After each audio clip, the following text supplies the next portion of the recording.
একবার এক বাদশাহ তার রাজ্যের অবস্থা পর্যবেক্ষণের জন্য প্রাসাদ থেকে বের হলেন। নিজের পরিচয় গোপন রেখে তিনি এক সাধারণ মানুষের বাড়িতে আশ্রয় নেন। সেই ব্যক্তির একটি গাভী ছিল। সন্ধ্যাবেলা গাভীটি যখন চরণভূমি থেকে ফিরে এলো, মালিক সেটি থেকে এত বিপুল পরিমাণে দুধ দহন করলো যা দেখে বাদশাহ অবাক হয়ে গেলেন।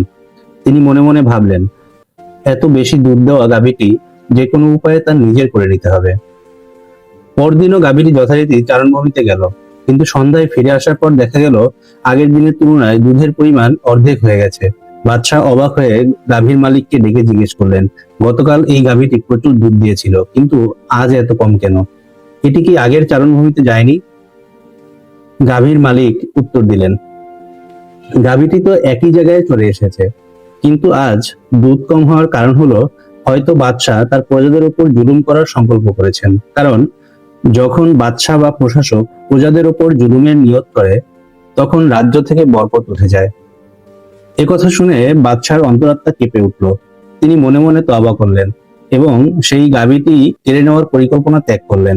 তৃতীয় দিন সন্ধ্যাবেলা গাভীটি ফিরে এলে দেখা গেল সেটি আবার প্রথম দিনের মতোই প্রচুর পরিমাণে দুধ দিচ্ছে। এই ঘটনা থেকে বাদশাহ